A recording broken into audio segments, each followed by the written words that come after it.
ደጌ ክብሬናት ማረጌ ሽታ አንቺ ያላህ ስጦታ። ሁለት እውነት ክፍል 4። አሰላሙ አለይኩም ወራህመቱላሂ ወበረካቱሁ። ውድና የተከበራችሁ የፎዚ ቤተሰቦች ሰላም ጤና ይስጥልኝ። ውድ ሀገሬ ልጆች በያላችሁበት የዓለም ዳርቻ ሰላማችሁ ብዙ ትርፍ ይበልልኝ እያልኩ ዛሬም ኢንሻአላህ ሁለት እውነት የሚለው በክፍል 4 ተገናኝተናል ማለት ነው። ለምታበረታቱ በሙሉ ከልብ ነው የማመሰግነው። ጁናይድ እኔ ጸብ አላማረኝም ዝም ብትል ይሻልሃል አለችኝ። ጉድ እኮ ነው። እየተጣላች አግኝቻት ጸብ አላማረኝም ትለኛለች። እየሳኩ እኔስ አቆማለሁ አንቺ ግን አልኳትና ጀማልን ሳየው ገባት መሰል ጓ አለች። ሌላ ነገር ሳትናገር ቶሎ ላምልጥ ብዬ ሻይ ቅጠሌን ተቀብዬ ወደ ቤት የቢሉ ይበቃኛል። ደግሞ ሌላ ልጨምር እንዴ?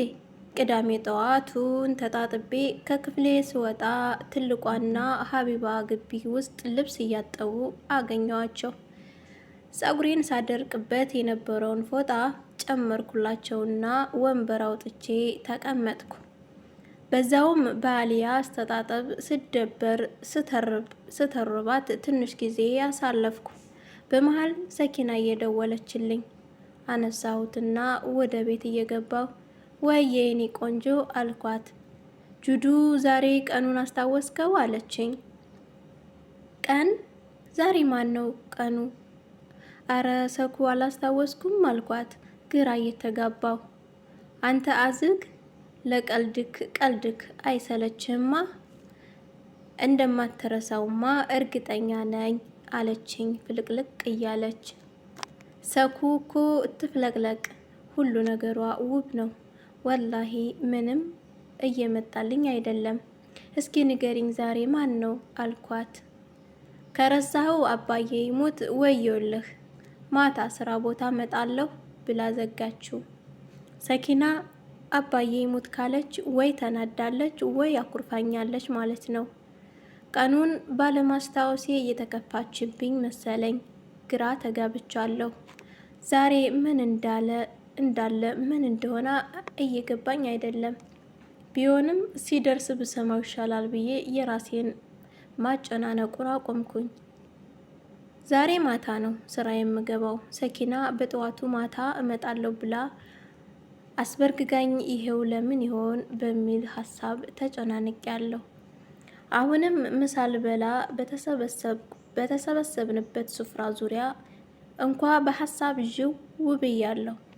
ትልቋ በጧቷ ባታፏጭልኝ ኑሮ ሲጨርሱ እንደምባንን ግልጽ ነበር። ምሳ ተበልቶ እንዳለቀ ሀቢባና ትልቋ ቡና ፋንድሻ ምናምን አድርገው ቤቱን ሞቅ አደረጉት። አሊያ ጀበናውን ከእሳቱ ላይ እያወጣች ትጠጣለህ አለችኝ። ቡና በጣም ነው ደስ የሚለኝ።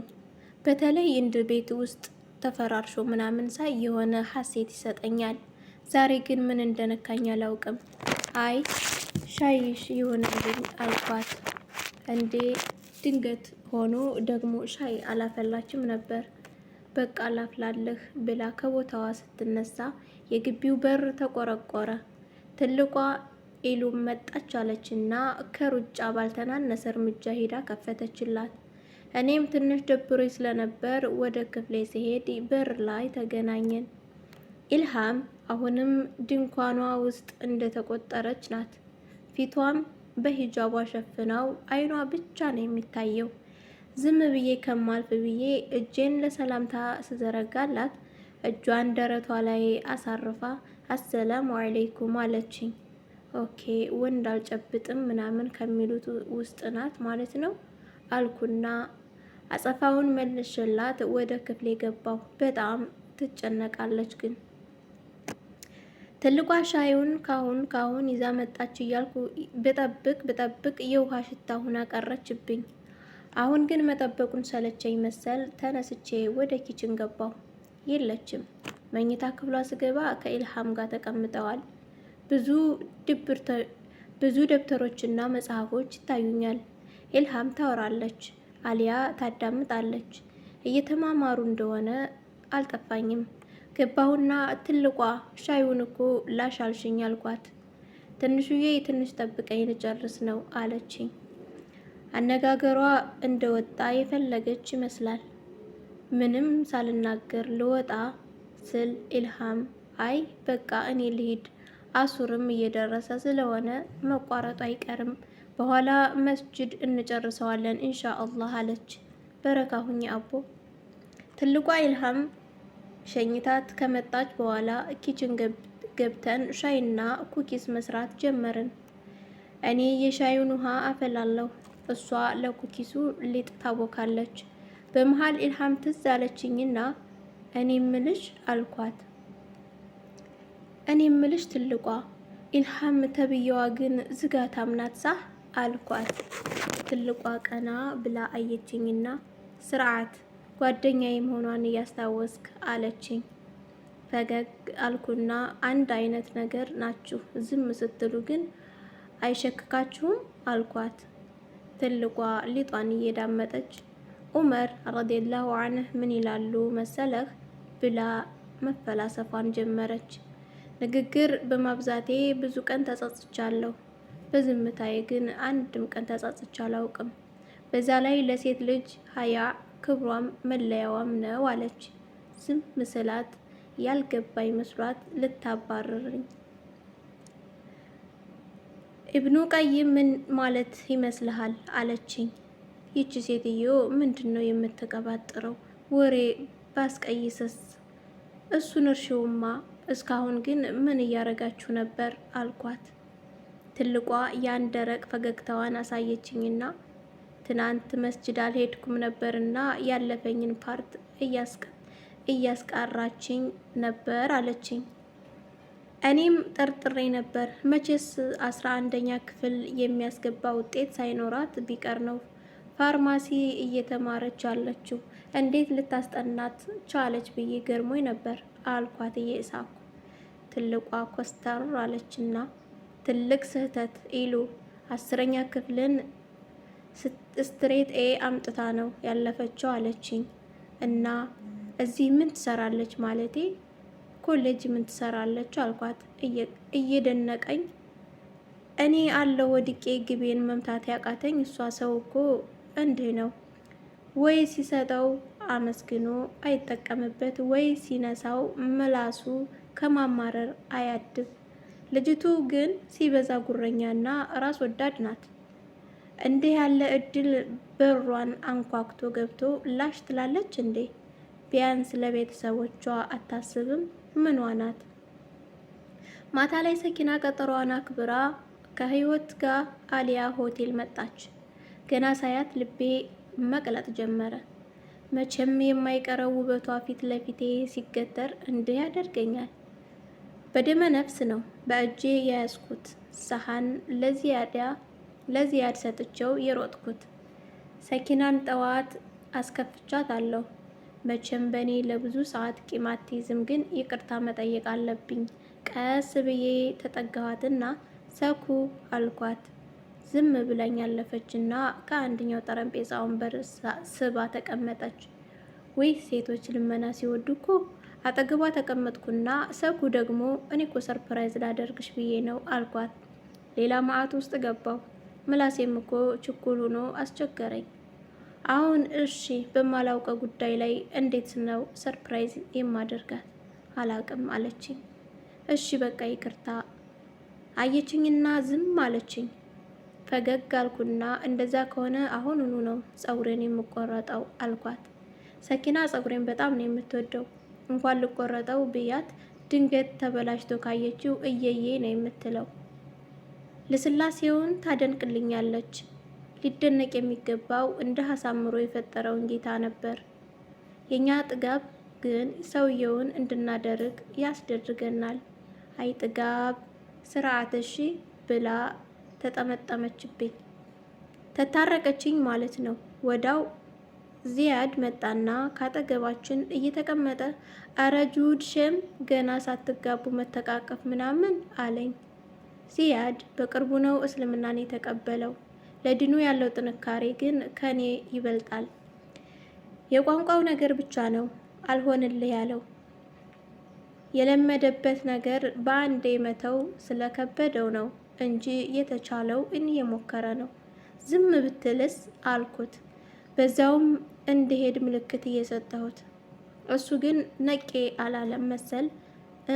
ቺኳ ምንሽ ነው እንድመለጠፍ የት ሄድብሻል አለ መልሶ እቅፌ ውስጥ ያለችው ሰኪናን እየተመለከተ።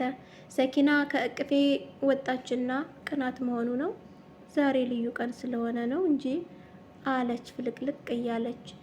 እኔ ምን አገባኝ የዛሬው ቀን ነገር። ዚያድ ፊቴ ላይ ግራ መጋባት ሲያይ እና ንገሩኛ ነው የግል ነው ልመርሽ አላት። አረ ችግር የለው ዛሬ የተወለድኩበት ቀን ነው አለች ዝልል እያለች። እኔና ዚያድ ተያየን። እስካሁን ህይወት እንዴት እንዳላዋራች ይገርማችሁ ይሆናል። ህይወት ማለት የስልክ ሱሰኛ ነገር ናት። ስልክ ከያዘች ጥይት ቢተኮስባት አታይም፣ አትሰማም። ዚያድ በጣም ሳቀና ስንተኛ ዓመት አላት። ሰኩ አፈራርቃ እያየች 20 አለች። ዚያድ በሳቅ ሙትት ነው ያለው። እንደምንም እያቋረጠ መቼም ጦር የዘመትሽበትንና ቅዳሜና እሁድን ዘለሽ መሆን አለበት አለ። ሰኪና በጣም ተናደደች። እንዲህ ሲጣሉ ሁሌ ረምላን ያስታውሱኛል፣ በሆነው ባልሆነው የምንጣላው ነገር። ዚያድ በእናትህ ዛሬ እንኳን በሰላም እንዋል አለችው። እኔ የለሁበትም ደግሞ ስጦታው ምናምን ብለሽ መቼም የዛሬ ሴቶች ቀላል ነገር አይዋጥላችሁም ብዬ ነው። እዛው ብሎ ጥሎን ሄደ። ልጁ እኮ ትልቅ ችግር አለበት። አሁን እሷ ያላስታወሰችውን ስጦታ ምናምን ብሎ ሊያስበላይ ነው። በዛ ላይ ሰርፕራይዝ ምናምን ብዬ ምን አባቴ ልሁን? ትንሽ አሰብኩና ሰኪናን መጣሁ ብያት ወደ ኪችን ገባሁ። ልክ ስገባ ሳባ ጁነይዳችን ምን እግር ጣለህ አለችኝ። ሳባ ማለቴ ዋና ሾፌ ናት። ቀይ ድንቡሽቡሽ ያለች ናት። በተለይ ደግሞ ፈገግ ስትል በቀኟ በኩል ያለችው ትርፍ ጥርሷ ልዩ ውበት አላብሳታለች። የእውነት ሳባ ባለትዳር ባትሆን ሽማግሌ ለመላክ አይኔን አላሽም ነበር። አንድ ነገር ላስቸግራችሁ አልኳት። ወዳው አድናን ስጋ የጠበሰችበትን መጥበሻ ከእሳቱ ላይ እያነሳ በጅምላ ነው እንዴ ችብ ብለህ ጨመርከኝ እኮ አለኝ። አድናን ረዳት ሼፌ የሚሉት መሰለኝ። የእነሱ ስያሜ አይገባኝም። ሌሎችም ብዙ አሉ፣ ግን ከሁለቱ ጋር ብቻ ነው በጥልቅ የምግባባው። እቅዴን በሙሉ ነገርኳቸውና ሲጨርሱ እንዲጠሩኝ አሳስቢያቸው ወጣሁ። እንደወጣሁ ዚያድን አገኘሁት። የት አባቱ ሰኪና ፊት ቀባጥሮ ሊያስበላኝ አልነበር? ራሱኑ ነው ስጦታውን የማስመጣው። እየተጎተትኩ ወደ ቢሮ ወሰድኩት። ገና ከመግባታችን ብዙ ለፈለፍኩበትና ስጦታውን ከየትም ብሎ እንዳመጣ አዘዝኩት። አረ ጁድ፣ አሁን በዚህ ሰዓት እኔ ከየት አመጣለሁ ብሎ መለሳለስ ጀመረ። ምን እንደማደርግ ግራ ገብቶኝ ከዛ ከዚህ ስል ቢላል ዝም ብሎ ያየኛል። አቦ ከምታፈጥ መላ ፈልግ አልኩት። ቢላል ሳቅ አለና ቆይ ግን ምንን በማስመልከት ነው ስጦታው አለኝ። እኔ ራሴ ገና አሁን መስማቴ እኮ ነው፣ ምክንያቱም ባክ ዛሬ ነው የተወለድኩት አለችኝ። የእውነት ረስቸው ነው እንጂ ለሰኪናዬ ምንም ከማድረግ ወደ ኋላ አልልም ነበር አልኩት። ለምን ሀብል ነገር አትሰጣትም አለኝ ቢሉ እየሳቀ። ዚያድ ከአፉ ለቀም አረገና አሪፍ በቃ እንዳውም ጩባ አድርገው ደስ እንድላት አለኝ። ለነገርማ ማን ብሎት በሱ ሰበብ እንደሆነ ረስቶታል መሰል። አይሻልህም ዳይመንድ? ምኑ ነው በአላህ ጮህኩበት። ቢላል አሁንም ያስቃል። እየተናደድኩ ምን ያስገለፍጥሃል አልኩት። ቢላል ሳቁን አቆመና ገርሞኝ ነዋ አለኝ። ገርሞኝ ማለት አልኩት። እየቀለድኩ ነበራ ሀብል ምናምን ያልኩ። ጁድ ልደት ማክበርን ኢስላም እንደሚከለክል አታውቅም እንዴ አለኝ። ባክህ አውቃለሁ፣ ሰኪና ግን እንድትከፋብኝ አልፈልግም አልኩት እየተነጫነጭኩ። ፈጣሪህስ አለኝ። ፈጣሪህስ እንዲከፋብህ ለምን በር ትከፍታለህ? የሱ ፍጥረት አስደስታለሁ ብለህ እሱን ከምታስቆጣ ሰኪና ጥንቅር ብላ ትቅር። ጁድ ግን አልታወቀህም እንጂ በሷ ሰበብ ብዙ ወንጀሎች ውስጥ እየገባህ ነው አለኝ። ቢሉ ስለሆነ ነው እንጂ ሌላ ሰው ቢሆን ይሄን ያለኝ ከቦክስ ያልተናነሰ ጥፊ አቀምሰው ነበር። ምን ማለቱ ነው ጥንቅር ብላ ትቅር ማለት? እንደኔ አፍቅሮ አያውቅም? ምን ያደርግ? እኔንስ ማን ይርዳኝ? አፍቅሬ እንደሆነ እንዴት አድርጌ ላብራራላት? ዝም አልኩትና ሳብሰለስል በራሴ ሀሳብ ውስጥ አሪፍ ስጦታ ያገኘው መሰለኝ። አዎ የጧቷን በደንብ አድርጎ ይክሳታል። ተውትሽ እኔ ራሴ ያገኝቻታለሁ ብያቸው ወጣሁ። ሰኪናና ህይወት አሁንም ቦታቸው ላይ እንደተቀመጡ ናቸው። አጠገባቸው ተቀምጬ እየተጨዋወትን እያለ ሳባ ደወለችልኝ። ሰኪና የሰራሁት ኬክ እንደደረሰና መጥቼ እንድወስድ ልትነግረኝ ፈልጋ ነበር። ጊዜ ሳልፈጅ አመጣሁትና ሻማ ምናምን ለኳኩሼ እዛ ሆቴሉ ውስጥ አንድ ጠረጴዛ ላይ ፍክት አድርጌ አከበርኩላት።